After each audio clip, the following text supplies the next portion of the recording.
Hola, buenas. Hoy os traigo al canal la prueba en carretera del Tesla Model Y.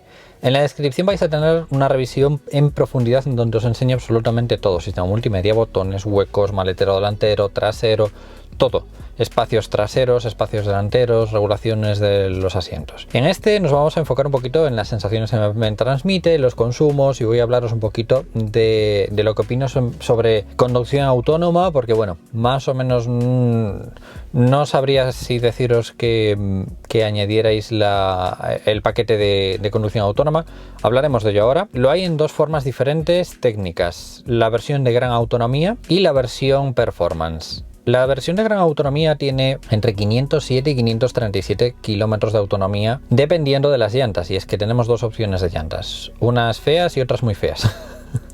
Es que las dos son bastante regulares. Hay unas que nos añaden 30 kilómetros de autonomía por depósito, que me parece mucho, y otras que son en negro, son un poquito más bonitas. Si fueran en plata sería mejor, pero nos restan un poquito de autonomía. Luego, la versión de gran autonomía, la diferencia que hay es que de 0 a 100 de 5 segundos pasamos a 3,7 segundos de aceleración, la suspensión es más bajita, los frenos son mejores y bueno, un par de detalles, ¿no? Pero son 6.000 euros de diferencia entre las dos versiones. Me parece mucha diferencia para pagar esa versión performance. Casi prefiero quedarme con la gran autonomía y a lo mejor añadirle alguna cosilla como es color o algunas llantas o algo así. Para encender el coche simplemente hay que pisar el freno y, como veis, ya se enciende todo. Tenemos regulación de altura del cinturón de seguridad, punto positivo. Los cinturones de Tesla, que siempre me gustan mucho porque son como muy cómodos de poner, y la posición de conducción es cómoda. Los retrovisores son un poquito más grandes que en el Tesla Model 3. Lo vi a la mañana, uno pegado al otro, y casi no se notaba, pero me da la sensación de que son un poquito más altos. No son muy anchos, o sea, son altos, pero no son muy anchos.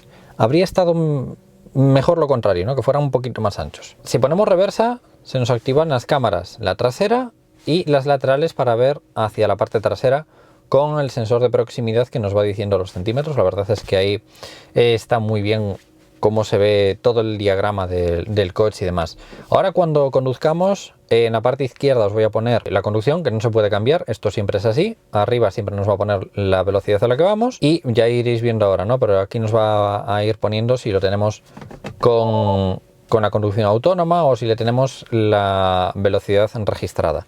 Aquí le podríamos poner la música, pero os voy a poner mejor la energía para que veáis el promedio de los últimos 50 kilómetros. Ahora mismo está haciendo un 14,2 de consumo, que creo que es un consumo excelente para ser el coche que es. Ahora hablaremos de ello. Vamos a movernos.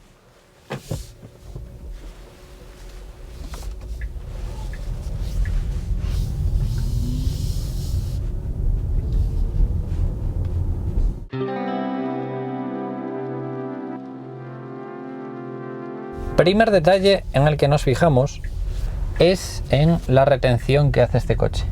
Hace mucha retención. Esto lo podemos modificar. En ajustes podemos modificar para que no haga, cuando soltamos el acelerador, que no frene tanto, ¿no? Que no regenere tanto. Eso lo podemos modificar. El coche es muy modificable en ese aspecto. Pero, primer detalle de conducción de Tesla: es un coche exquisito. Exquisito en casi todo.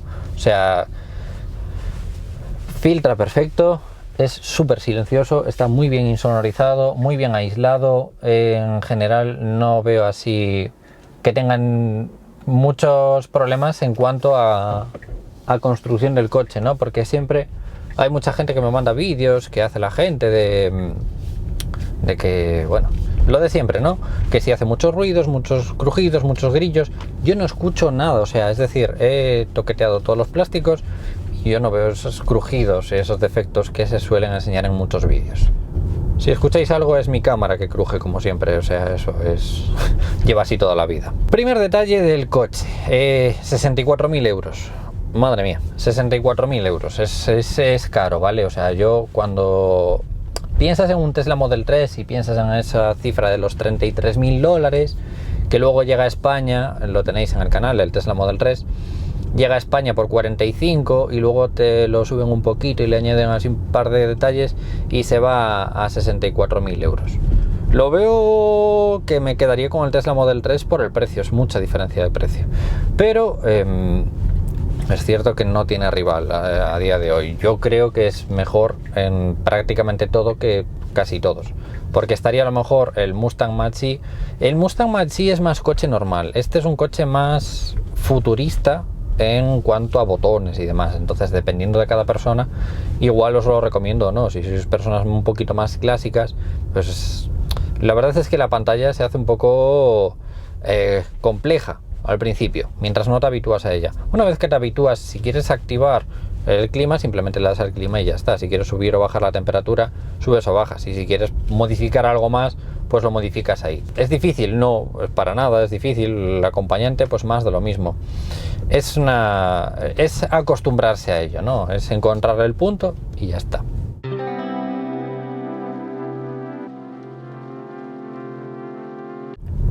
La verdad es que veo muchos Tesla Model 3 en la calle.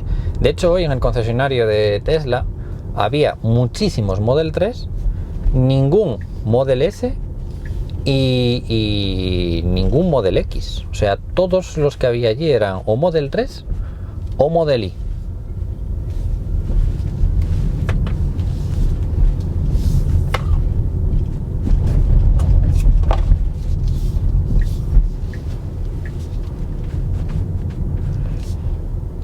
Una cuestión que me parece bastante curiosa es el volante, y es que el volante como que gira demasiado, o sea, demasiado no, pero gira muy rápido. La desmultiplicación es para que gire muy rápido. Gira muy rápido, pero en su contra gira no mucho. La dirección no es muy grande, es decir, si tú quieres maniobrar en alguna zona, no tiene mucho ángulo de giro. Pero bueno, es como en casi todos los subs de este estilo, ¿no? Pero sí que es cierto que a lo mejor necesitas maniobrar un poquito más.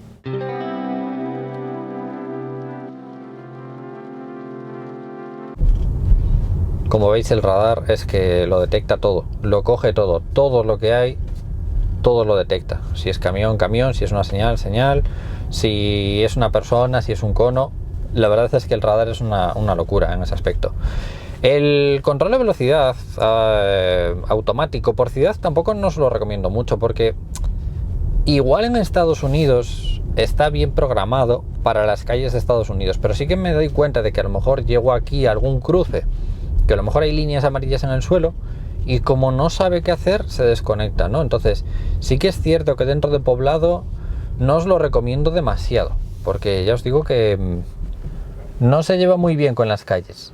Ahora, cuando vamos así un poquito más por carreteras abiertas o así, ya un poquito mejor, pero también depende de la gente del entorno. Es decir, yo a la mañana estaba por una especie de atasco en la M30 y, como sabéis, aquí en Madrid la gente se mete, sale, entra, se cruza y bueno, es un caos. Y la verdad es que no lo llevaba nada bien la conducción autónoma en ese tipo de entornos en los que había un poco más de atasco. Así que yo quizás me centraría un poco más en la conducción autónoma si a lo mejor vais a salir un poco más de atascos, ciudad central o algo así. Si estáis en ese entorno, no os lo recomiendo demasiado.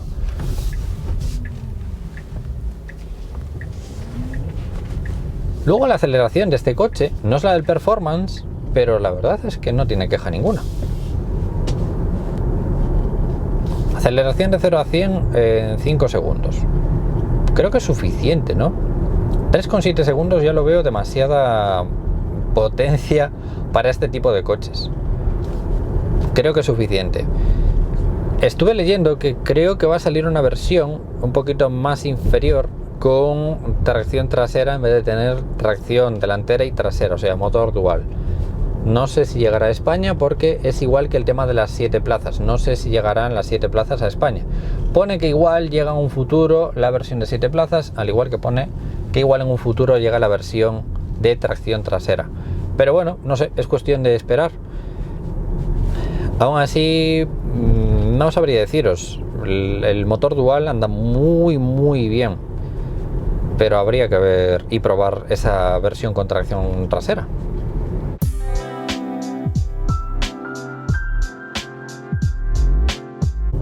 Pues nada, atasco. Si os fijáis, en este está equipado el tema de los semáforos, si es que los detecta. Detecta los semáforos cuando están en verde, cuando están en rojo. Pero aún así, cuando vas en conducción autónoma, quizás esto con el tiempo lo mejoren, pero me he dado cuenta de que en algún momento llegaba a algún cruce en el que estaban los semáforos en rojo, iba con la conducción autónoma a 50 km por hora y frenaba. Y era un poco en plan de, ¿por qué frenas? Por eso que todavía no está muy bien implementada, por lo menos en España, la conducción con el tema de los semáforos y demás. Yo personalmente no le añadiría la conducción 100% autónoma, que son 7.000 euros, y porque claro, estamos en España y yo no sé la legislación en España cómo se portará con una conducción 100% autónoma. Ya es complicado cuando a lo mejor tienes una autónoma que no es una autónoma, simplemente es un asistente de conductor. Pues imaginaros una conducción 100% autónoma.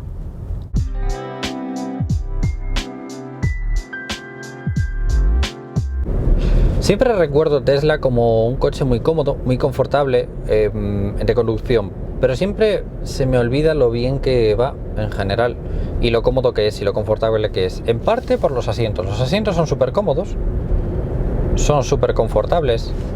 Y la verdad es que sujetan perfecto, son blanditos.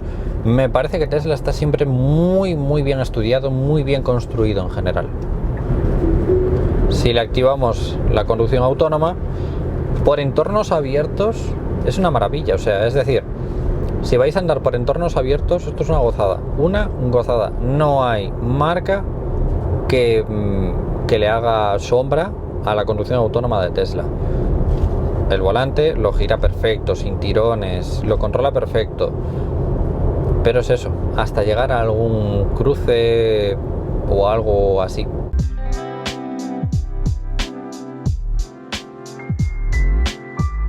Es un coche más voluminoso que el Tesla Model 3. El interior es súper grande, cómodo, incluso hay eco. O sea, dentro del coche, dentro del propio coche, hay eco. Que es algo curioso, ¿no? De lo amplio que es. Pero sí que es cierto que me fallan un par de cuestiones. Y es el maletero, no tiene bandeja, por ejemplo, no cubre nada por la parte de arriba. Los asientos traseros no son deslizables, pero sí son regulables en abatimiento. Y bueno, luego el paso por curvas, si aceleramos un poquito, es muy bueno, o sea, sujeta perfecto. Estamos en un coche de 2000 kilos y es una gozada lo bien que se maniobra este coche en rotondas, en curvas, en parte por los asientos. Es una parte muy importante de los coches que hay muchas marcas que los dejan de lado, ¿no? Por ejemplo, el Renault Zoe, que he probado no hace mucho, tiene unos asientos malísimos.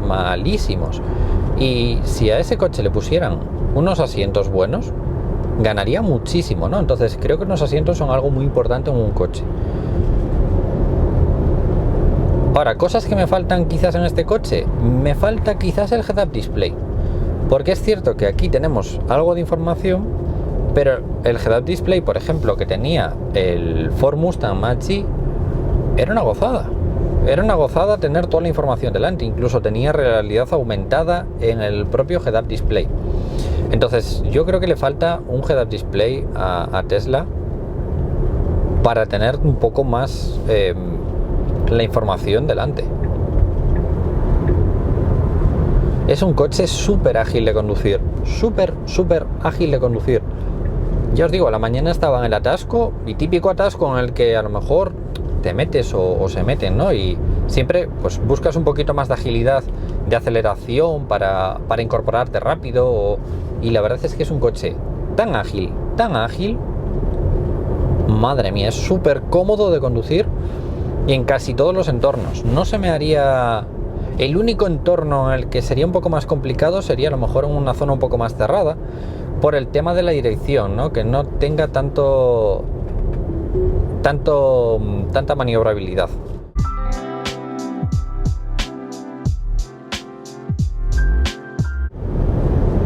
Pero ya estamos hablando de autonomías de más de 400 kilómetros de autonomía, que son autonomías muy buenas.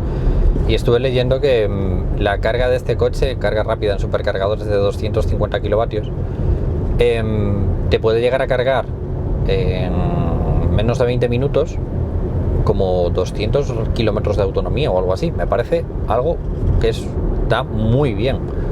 Pero claro, teniendo en cuenta de que es un supercargador de Tesla, ¿no? Es cierto que cada vez lo soy más a menudo, pero también es cierto que ahora no son gratis. Pero bueno, también es cierto que no son muy caros como en algunos cargadores, ¿no?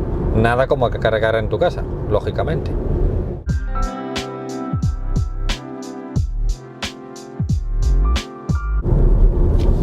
Pero súper cómodo, confortable, la suspensión es muy buena, absorbe y filtra perfectamente. Leí en algún reportaje que se echa de menos a lo mejor una suspensión neumática adaptativa, y yo la verdad es que no la he hecho en falta, porque es una suspensión que tiene un poquito más a ser dura, pero que es igual de confortable. No es a lo mejor como la de BMW, que la de BMW es una suspensión muy buena. No es tan blanda como la de Mercedes, que la de Mercedes es así un poquito más blanda. Pero podríamos estar hablando de que es una suspensión a lo mejor similar a la de Audi, por así decirlo. Y eso que la suspensión de Audi para mí es una de las mejores suspensiones que hay. El consumo que me estuvo haciendo por la mañana estaba en torno, no me hizo en ningún momento más de 15 y no me hizo en ningún momento menos de 12, más o menos, para que os hagáis una idea. Pero bueno, aquí lo podéis ver, ¿vale? El consumo en rara vez pasa de 20, en 20, 22, en alguna aceleración puntual en algún momento, ¿no? Pero lo normal es que ande en torno a 15, 16, 14. Creo que es un consumo espectacular, porque si lo comparamos con a lo mejor el Honda E, era un consumo de un 16 y era un coche la mitad de esto.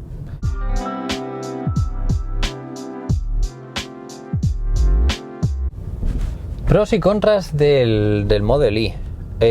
Yo creo que de los pocos contras que tiene es el precio. Me parece demasiado caro comparado a lo mejor con un Model 3. Lo de la bandeja de la parte trasera, las llantas me parecen muy feas. Y poco más, la verdad, poco más. No noto faltas de calidad en ningún sitio, ni de huecos, ni de botones, ni nada. O sea, es un coche que es lo que es, ¿no? O sea, no me digáis ahora, Chris, es que a mí me gustan más botones. Pues hay otras opciones, ¿no? Hay gente a la que no le importa no tener botones o algo así, ¿no? Entonces, para esas personas está muy bien, muy sencillo. No es difícil de usar como en algunos otros coches, ¿no? Que sí que son un poco más complejos. Y la verdad que no le encuentro muchos más contras. El espacio de las plazas traseras es un pro grandísimo. No sé. Y luego la conducción es inmejorable. La conducción de este coche es inmejorable, de verdad. Y mirar que a lo mejor he probado coches muy buenos, eléctricos, pero nunca ninguno se le acerca a Tesla. Pronto probaré el EQS y veremos qué tal el EQS.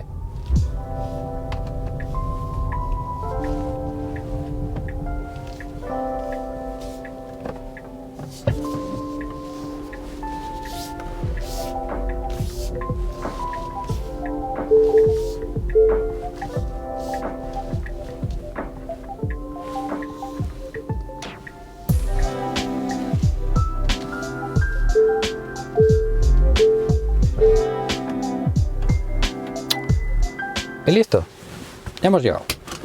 Ya veis, promedio 13,5 de consumo. Es un consumo muy bueno. Tampoco tengo mucho más que deciros de Tesla, ¿no? Porque Tesla, los tenemos todos en el canal, se parecen todos muchísimo entre ellos, muchísimo. Tampoco hay mucho más que contar de Tesla que no sepamos.